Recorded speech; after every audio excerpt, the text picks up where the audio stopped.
میں نے تمہارے بغیر کھانا نہیں کھایا۔ بیٹا بولا، اماں میں نے تجھے منع کیا تھا، تم کھانا کھا لیتی۔ اب مجھ سے زیادہ بحث مت کرو، کھانا دینا ہے تو دو، ورنہ۔ اس بات پر ماں کہنے لگی، بیٹا ورنہ کیا کرو گے؟ آج میں بھی کھانا نہیں کھاؤں گی اور نہ ہی تمہیں کھانا دوں گی۔ تم غلط دوستوں کی سنگت میں پڑ چکے ہو اور ان کی زبان بولنے لگے ہو، اور تمہیں اتنی بھی تمیز نہیں ہے کہ اپنی ماں سے کس طریقے سے بات کی جاتی ہے۔ تم اپنی ماں کی ذرا بھی عزت نہیں کرتے ہو۔ لڑکا بولا کہ ماں تم مجھے آج کھانا نہیں دو گی؟ ماں بولی آج میں تجھے کھانا نہیں دوں گی، تب جا کر تیری عقل ٹھکانے آ جائے گی۔ ماں سے کس طرح سے بات کرنی چاہیے۔ دوستو جیسے ہی اس لڑکے نے یہ بات سنی تو اس نے جوتا اٹھایا اور ماں کو پھینک کر مارا، پھر ماں پر تشدد کرنے لگا، لیکن ایک جوتا ماں کے منہ پر مارا، ماں کی آہیں نکل گئی اور اماں کی زبان سے یہ الفاظ نکلے، اے اللہ میرے بیٹے کو ایسا ذلیل کرنا، ایسے درد میں مبتلا کرنا کہ یہ ساری زندگی اسی طریقے سے درد اور تکلیف میں تڑپتا رہے جس طریقے سے آج میں تڑپ رہی ہوں۔ اس کے بعد اس لڑکے نے اپنی ماں کو گھر سے نکال دیا اور دروازہ بند کر دیا۔ ماں بالکل بے سہارا ہو گئی اور کہنے لگی، اے اللہ تو نے مجھے کیسی اولاد عطا کی، اس سے تو اچھا میری کوئی اولاد ہی نہ ہوتی۔ محلے کے لوگوں کو اس بات کا پتہ چلا تو وہ اس کی ماں کو اپنے گھر میں لائے اور کھانا دیا۔ تو ماں بولی کہ جس کا بیٹا کھانا نہیں دے سکتا پھر وہ کسی اور سے امید کیوں رکھے۔ پھر وہ بوڑھی ماں یہاں سے وہاں پھرنے لگی اور بھوک کی وجہ سے بیمار ہو گئی۔ کچھ دنوں کے بعد اس کا انتقال ہو گیا۔ بیٹے نے اپنی ماں کی نماز جنازہ تک نہیں پڑھائی۔ گاؤں والوں نے اس کی بوڑھی ماں کا جنازہ ادا کیا۔ وہ جو لڑکا تھا وہ تو پہلے ہی نکما کامچور تھا۔ ایسے حالات میں اس نے شادی کر لی اور زندگی بسر کرنے لگا، لیکن ابھی شادی کے چند ہی دن ہوئے تھے کہ اس لڑکے کے پاؤں میں تکلیف شروع ہو گئی، اور وہ تکلیف اس قدر تھی کہ جس کو لفظوں میں بیان نہیں کیا جا سکتا۔ وہ جو لڑکا تھا وہ درد کے مارے تڑپنے لگا، اور ایسے وقت میں لڑکی کے گھر والے اسے ڈاکٹر کے پاس لے کر گئے۔ ڈاکٹر نے جب اس کے پاؤں کو دیکھا تو یہ بات کہی کہ پاؤں کی انگلیوں کو کاٹنا پڑے گا، کیونکہ اس کے پاؤں کی جو انگلیاں تھی وہ سڑنے لگی تھی۔ اگر اس کی انگلیوں کو نہیں کاٹا تو اس کا اثر پورے جسم میں دیکھنے کو ملے گا۔ آخر کار لڑکے کے پاؤں کی انگلیاں کٹ گئی۔ چند دن کے بعد اسے پھر سے تکلیف پڑنے لگی اور پاؤں اور زیادہ سوجنے لگا، پریشانی اور بڑھتی گئی۔ پھر ڈاکٹر کے پاس گیا تو ڈاکٹر حیران تھے کہ اتنا تندرست لڑکا اور اس کا جسم گلنا سڑنا کیوں شروع ہو گیا۔ پھر ڈاکٹر کی یہ بات کہی کہ اب تمہارا پورا پاؤں کاٹنا پڑے گا، نہیں تو یہ بیماری اور بھی بڑھ سکتی ہے۔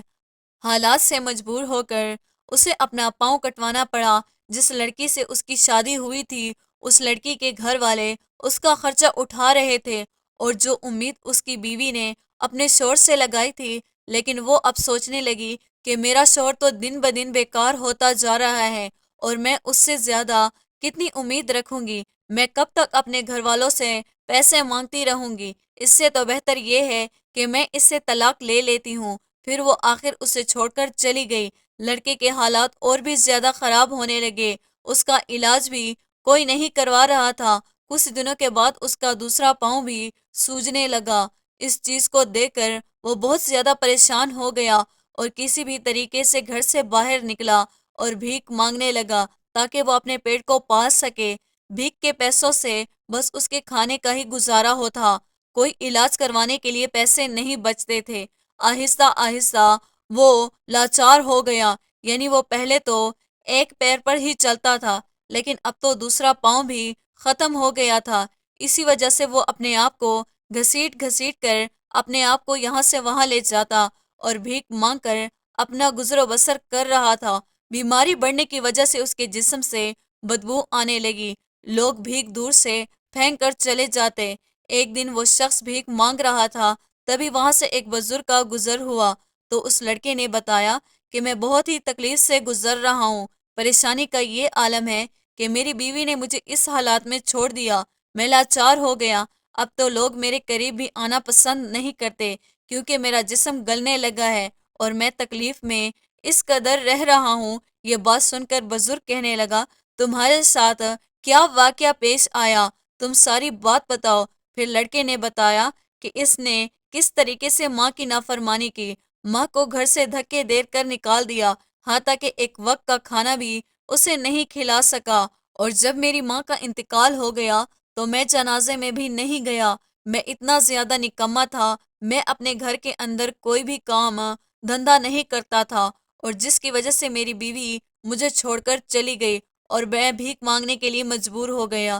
یہ سن کر بزرگ نے کہا، یہ جو بھی تم پر مصیبت آئی ہے صرف اور صرف ماں کی نافرمانی کی وجہ سے ہے، یعنی تم نے ماں پر ہاتھ اٹھایا، اس کو پریشان کیا، اور جب ان کی زبان سے بد دعا نکلی تو اللہ پاک نے فوراً قبول کر لی۔ اب تمہاری زندگی ایسے درد اور تکلیف میں گزرے گی۔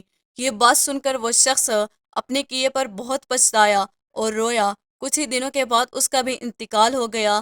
گاؤں اور اس کے آس پاس کے پڑوسی کے لوگ اس شخص کے قریب ہی نہیں گئے کیونکہ اس کے جسم سے بدبو آتی تھی۔ اسی وجہ سے کسی نے اس کے جنازے کو ادا نہیں کیا اور ایک کونے میں ایسے ہی پڑا رہا، جس کو آ کر چیل کوے نے کھایا۔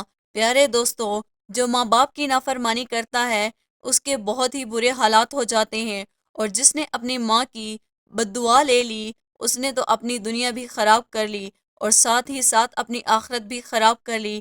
ماں باپ کو ہر دم راضی کرنا چاہیے، اس میں بھلائی ہے، کیونکہ جب ماں دعا کرتی ہے تو یقیناً اثر رکھتی ہے اور فوراً قبول ہوتی ہے۔ دوستو، امید ہے کہ میری بات آپ کے دل پر ضرور اثر کرے گی۔ دوستو، ویڈیو اچھی لگی ہو تو لائک اور شیئر کیجیے گا۔ ویڈیو کے حوالے سے کمنٹ باکس میں اپنی قیمتی رائے کا اظہار ضرور کیجیے گا۔ مزید اسلامی ویڈیوز کے لیے ہمارے چینل کو سبسکرائب کرنا نہ بھولیے گا۔